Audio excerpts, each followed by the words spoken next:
SP coaching centre में आप सभी का स्वागत है। आज वास्तविक संख्या का क्लास 10 वास्तविक संख्या का पहला चैप्टर का प्रश्नावली 1.2 होने जा रहा है। आइए सवाल पढ़ते हैं। निम्नलिखित संख्याओं का अभाज्य गुणनखंडों के गुणनफल के रूप में व्यक्त कीजिए। ये जो सामने आपको संख्या दिख रहा है 140, 156, 3825, 5005, 7429, इनको अभाज्य गुणनखंडों के गुणनफल के रूप में व्यक्त करना है। इसके लिए आप सबसे पहले क्या कीजिए, 140 का अभाज्य गुणनखंड निकाल लीजिए। 140 का अभाज्य गुणनखंड निकाल लेते हैं। 7 दूनी 14, 35 दूना 70, 5 सत्ते 35 और 7 इकाई 7। इसको लिखिए 1 2 इंटू 2 5 7। आप लोग ध्यान से देखिए तो आप लोग को पता चलेगा कि ये 2 5 और 7 अभाज्य संख्या है। क्यों अभाज्य संख्या है? क्योंकि ये खुद और एक के अलावा किसी और संख्या से भाग नहीं लगता है, इसलिए ये अभाज्य संख्या है। और हमको करना भी वही था, अभाज्य गुणनखंडों के गुणनफल के रूप में व्यक्त करना था। तो अभाज्य गुणनखंड के गुणनफल के रूप में ये व्यक्त हो गया। इनको थोड़ा सा और आगे बढ़ा देते हैं। ये 1 सेलेक्ट हो जाएगा। 2 दो बार है तो 2 पे पावर 2 डाल देना है। 3 बार आता तो 2 पे पावर 3 डालते हैं, ठीक है ना। इंटू 5 इंटू 7, ये हो गया आपका आंसर। इसी तरीका से हमको लगता है आप लोगों का समझ में आ गया होगा। 1 3 4 5 खुद से कीजिए, ठीक है ना। अगला क्वेश्चन, आइए दूसरा नंबर का क्वेश्चन पढ़ते हैं। क्या कहता है इसमें? पूर्णांकों के निम्नलिखित युग्मों के एचसीएफ और एलसीएम ज्ञात करें। एचसीएफ और एलसीएम ज्ञात कीजिए तथा इसकी जांच कीजिए। जांच करने के लिए कहता है कि संख्याओं का गुणनफल बराबर एचसीएफ इंटू एलसीएम। सबसे पहले तो हम लोग एचसीएफ निकाल लेंगे यूक्लिड विभाजन परिमिका से, है ना। तो नंबर 1, माना कि ए बराबर, ए बड़ा वाला संख्या को मानेंगे, बड़ी वाली संख्या को ए मानेंगे। 91, बी बराबर 26, ए बराबर 91 एवं बी बराबर 26 है तो यूक्लिड विभाजन प्रमेयिका से क्या होगा? ए बराबर बी क्यू प्लस आर। तो देखिए 91, अब ये 91 और 26 में भाग लगाएंगे, बगल में रब करेंगे। तो 91 में 26 से भाग लगाए 3 मंथ में कितना हो जाता है? 78। घटाने के बाद ये कितना बचता है आपको? 13। ये आपका ए है, ये बी है और ये क्यू है, ये आर है। तो ए की जगह पे आपको क्या बैठाना है? 91, बी की जगह पे 26, क्यू की जगह पे 3 प्लस आर की जगह पे आपको 13 बैठाना है। 0 नहीं हुआ, फिर आगे बढ़ेंगे। फिर ये 13 में 26 से भाग दिया, 2 मंथ में 26 कर दिया, 0 सक्सेसफुल हो गया है। अब यह स्टेप आपका खत्म हो गया। जब भी विभाजन से एचसीएफ निकालेंगे तो ऐसे ही साइड में रब कर लेना है और इस तरह से, इससे क्या होगा आपका आसान हो जाएगा निकालना। तो अब यहाँ पे ए आपका हो गया 26, बी 13, क्यू 2, आर 0, यानी 26 13 गुना 2 जोड़ 0। अब ये 0 जो हो गया तो इसी में ये जो आपका बी है यही एचसीएफ है, ठीक है ना। तो एचसीएफ किसका निकाले थे? ए और बी का निकाले थे। एचसीएफ निकला आपको 13। ये आपका एचसीएफ निकला। अब एलसीएम के लिए एक सूत्र होता है एलसीएम, ये सूत्र याद रखिएगा। ए बी का निकालना है तो ए इंटू बी बटे एलसीएम ए बी, इसी सूत्र पे बैठा देना है। तो एलसीएम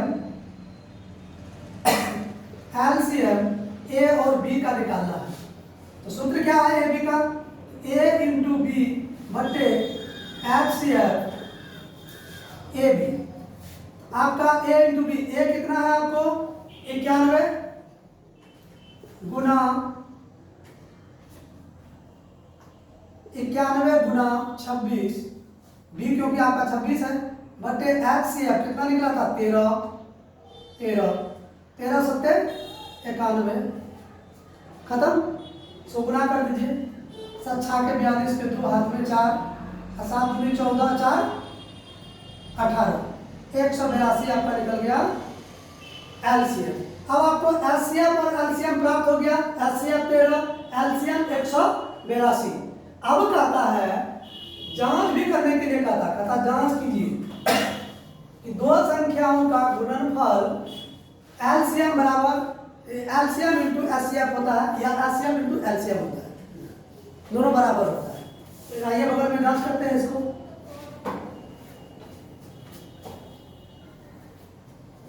क्या लिखिए जांच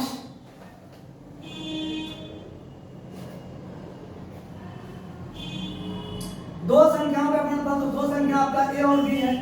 ए इंटू बी बराबर HCF इंटू LCM। ए कितना आपको 91, बी कितना है 26, HCF आपको कितना है 13 और LCM कितना है 182। क्लियर? यहाँ तक कोई प्रॉब्लम नहीं है। अब आगे बढ़ते हैं, अब इनको गुना कर लेते हैं। 13 गुना 26 13 गुना 26 26 के 2 13 के 104 104 के 2 जोड़ेंगे 6 106 6 हो गया आपका, हासिल हो गया 10, फिर 13 इकाई 13 10 23 2366। इधर भी गुना कीजिएगा 2366 होगा, गुना करके देख लीजिए। LHS के बराबर हो गया आपका RHS। प्रूफ यानी सवाल आपका सत्य है। ठीक है ना? यहाँ तक कोई दिक्कत? फिर आगे बढ़ते हैं। आगे बढ़िए नंबर 2। इसी तरह से दूसरा नंबर का भी निकालना है। दूसरा नंबर में सवाल क्या है 510 और 92। नंबर 2 510 माना कि ए बराबर 510 बड़ी संख्या 510 है, उसी को ही मानेंगे, एवं बी बराबर 92 है तो यूक्लिड विभाजन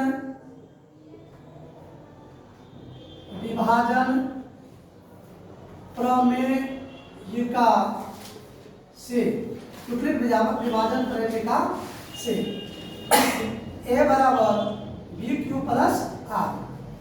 अब क्या करना है, इसमें से भाग देना है, यहाँ साइड में फिर भाग दीजिए 510 में भाग दीजिए 92 से। कितना मतलब लगेगा 5 मतलब लगेगा। 5 दूनी 10 के 0 हाथ में 1 9 5 45 है 46। कितना बच जाता है आपको 11 में 6 गया 6 5 11 50 बचा, खत्म। ये हो गया आपका 92।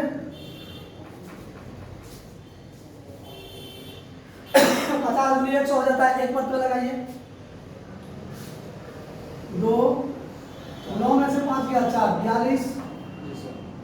50 यहाँ आ गया, एक मतलब फिर लगाइए 42। कितना बचा 8, फिर ये 42 यहाँ आ जाएगा, कितना मतलब लगेगा यहाँ ले आइए 8 को, जगह का कमी है 42। कितना मतलब लगेगा 8 पंचे 40, कितना बचा 2, ये 8 आ गया यहाँ 4 दूनी 8, खत्म। ठीक है ना? अब प्रत्येक स्टेप को इसमें बैठाना है। ए बराबर 510 बराबर बी बराबर 92 गुना क्यू 5 प्लस आर 50। ये स्टेप खत्म हो गया। फिर आगे बढ़ते हैं 92 50 गुना 1 जोड़ 42। ये स्टेप खत्म हो गया। फिर आगे बढ़िए 50 42 गुना 1 प्लस 8। ये स्टेप खत्म हो गया। फिर आगे बढ़िए 42 बराबर 8 गुना 5 जोड़ 2। ये स्टेप आपका फिर खत्म हो गया। फिर आगे बढ़िए 8 बराबर 2 गुना 4 प्लस 0, 0 आ गया, छोड़ देंगे। बी आपका आंसर हो जाएगा, बी वाला कॉलम में जो है वो आंसर हो जाएगा। एलसीएम कितना निकला, किसका निकाले थे, ए और बी का निकाले थे, कितना निकला, 2 निकला, 2 एलसीएम हो गया। अब हमको एलसीएम निकालना है ना।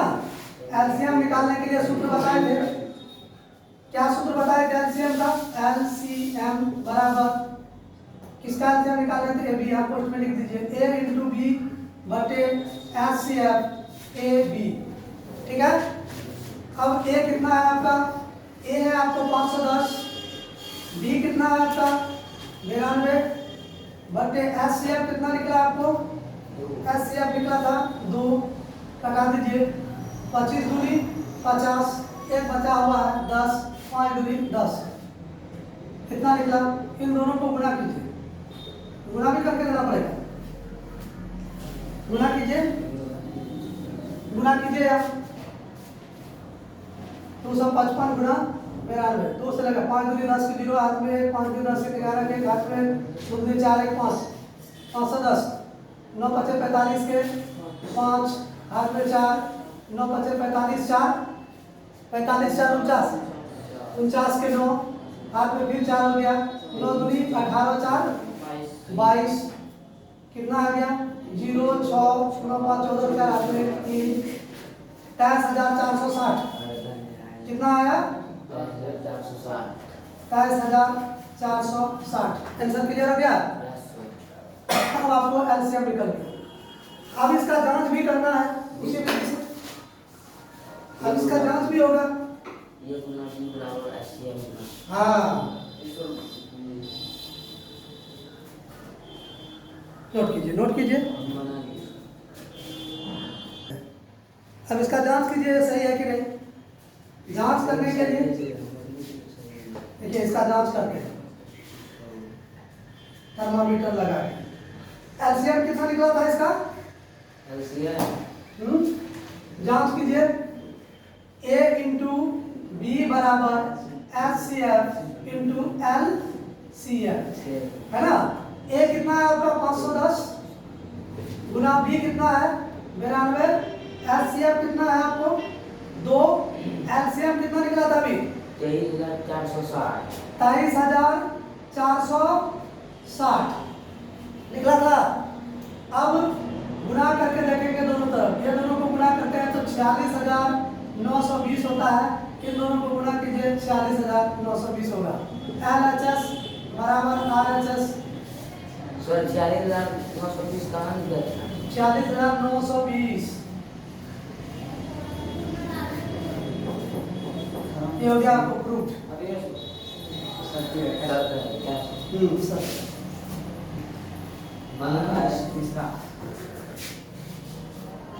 अब नंबर 3 नंबर का बनाइए, 3 नंबर में क्या है 3 नंबर, 3 नंबर में ए मानना है 336, बी मानना है 54,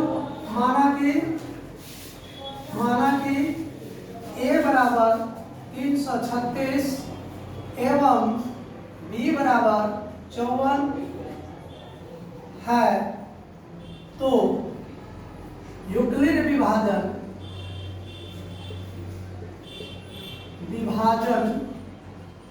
प्रमेयिका से, यूक्लिड विभाजन प्रमेयिका से क्या होगा, ए बराबर बी क्यू प्लस आर, ठीक है ना, ए बराबर बी क्यू प्लस आर। तो अब देखिए यहाँ पे 54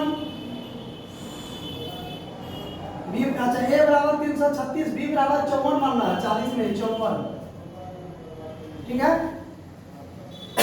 तो अब क्या करना है, 54 और 36 दोनों भाग लगाना है, 36 में 54 से भाग देते हैं, 54 तो 324 से पर कितना बचता है 12, ए आपका कितना है 336, बी 54, क्यू 6, आर 12, 336 बराबर 54 गुना 6 12,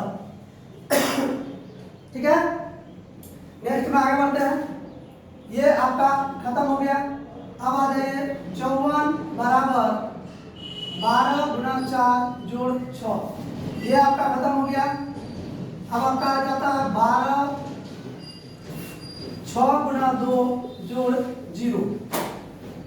यहीं पे आपका 6 हो गया HCF। HCF AB का कितना निकल गया 6। अब LCM निकालने के लिए सूत्र आता है, तो सूत्र का प्रयोग कीजिए। वो सूत्र हो गया आपको LCM A और B का A इंटू बी बटे HCF AB। A की जगह पे आपको कितना है 336, B 54 बटे HCF निकला आपको 6, न छा के 54, 9 मत में खत्म। 336 गुना 9, न छा के 54 के 4, हाथ में 5, 9 दिया 27, 5 कितना हो जाएगा 32, 27 5 32, 32 का 2, हाथ में 3, फिर 9 दिया 27, 3, 27 3 30, 324, न छा के 54 के 4, हाथ में 5, 9 दिया 27 5, 32 के 2, हाथ में 3, 9 दिया 27 3 30। ये आपका LCM है, इसको नोट कीजिए, उसके बाद जांच कीजिएगा।